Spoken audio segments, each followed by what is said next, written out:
Alright, we're out here. I'm digging some drainage on the property to try to get water from out from underneath the house. I've been using a backhoe and I'm fixing to make the tie-in. We started down here and worked our way up, and I'm fixing to make the tie-in right here. Now I started back down there because it slopes down, it don't need to be as deep, so I started coming back this way, working it.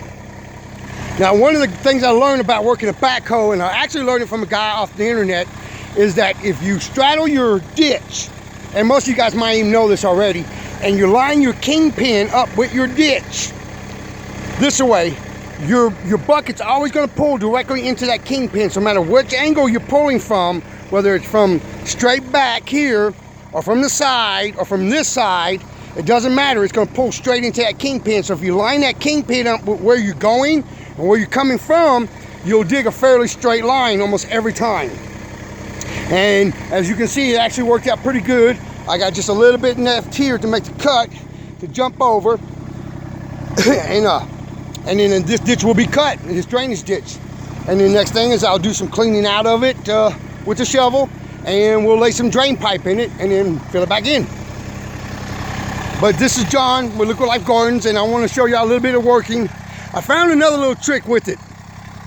The seat is a pain in the butt to switch around from the driving position to the backhoe and then back to the driving position. And a lot of people complained about this on the internet, and I got some of my issues with it as well. But one of the things I found out is if you got it in the backhoe position and you step around your backhoe and stand on your platform and you put it into low gear and you use one arm to rest against the top of the seat, pushing down to trigger your safety switch, and you got one of them little knobs on there, one of them little speed turn knobs, you can actually gently push your pedals, not too fast, and you can move forward and reverse. Now if it would have been a rocker style pedal, you wouldn't be able to do it. But because it's not a rocker, it's two individual pedals, you're able to push just slowly, holding your weight on that and steering with your knob, and maneuver the tractor without never moving the seat back around, and then put it in neutral, jump off, jump back onto the front, and start backhoeing again. You know, and then we're gonna get some more video of us working it. Like I said, I'm gonna give a fair review on this tractor. You know, and that's all there is to it. And if you know, I'm gonna keep it straightforward because I ain't getting paid for this. So a true opinion is worth a ton of money. And so, and being the average guy, even though I know a little bit more than most people that buy these things about working backhoes and front end loaders and tractors in general, you know, I'm still a layman at most of this stuff. So, you know, when you're looking at wanting to buy one of these things and you're looking at sinking in, you know, anywhere from $17,000 to $20,000 into one of these machines, you want to know if you're getting something worth having. You know, not only is it going to last a long time, is it going to do the work, the job you need it to do.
The drivetrain in this thing is a beast. That incline is extremely steep, and I'm pulling down, weighting down with the bucket, which has also got resistance force. And in reverse, this thing full drive low, without the diff lock, it pulls right up that incline. It's almost scary, the drivetrain power in this thing. You have to be really, really careful because it will deceive you and how strong it is, and I can understand why people are rolling these things over. I can't believe that incline that is backing up because the belly's right there in the ditch, and them big old tires fit perfect in that belly, so you've got to overcome that belly and the blade pulling down at the same time and up climb that sucker. Just strong drivetrain. The pump is tremendous. I think the problem with the implements, particularly the backhoe, might be a little fine tuning that needs to be done, because if you could transfer that power and transmission to the wheels, to the implements, this thing would be an unstoppable beast. Just impressive power.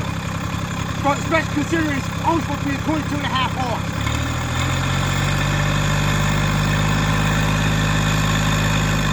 And I'm only running 2,000 RPMs, that's all.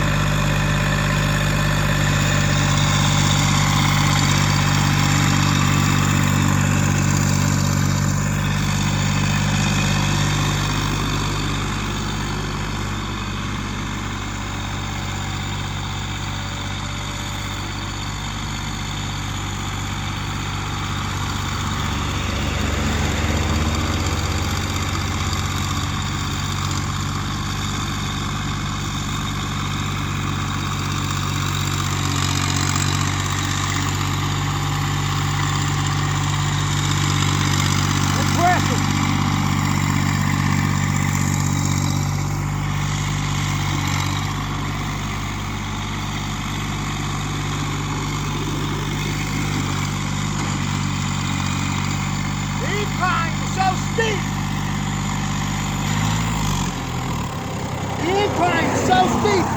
I had to pick the boom up, and I actually got to pick it up some more. Just folded, it was bombing out. The first couple times I did it, I didn't realize it was hitting, and this sucker was still backing up, gouging the ground in a couple spots. But it didn't let that boom stop it, not one bit.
Something else I was told about these machines.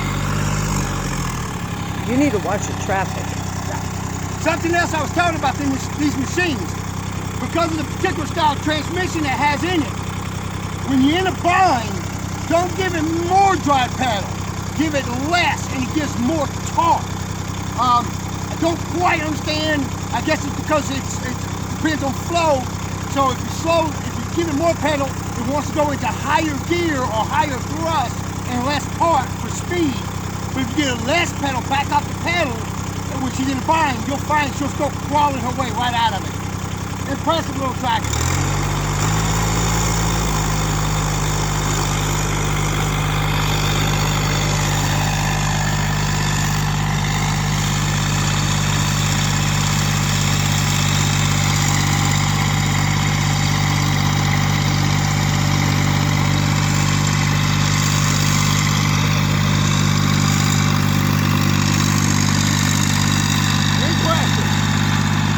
Never would have dreamed she would make this incline in reverse.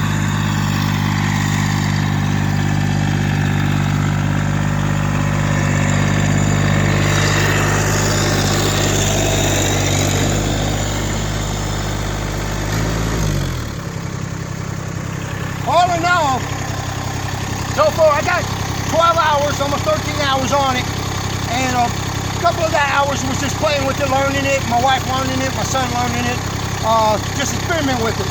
The last say 8, 9 hours have been seriously working it. All in all, I would say you can't find something this strong, not this small, not this maneuverable. I can fit this thing in some really tight spots where my lawnmower, my big Skag, barely fits. And the swing, the turning ratio on it is so tight. It's incredible. And the drive power on this thing is just incredible. You know, the only complaint, like I said, I got is right now is particularly with the backhoe.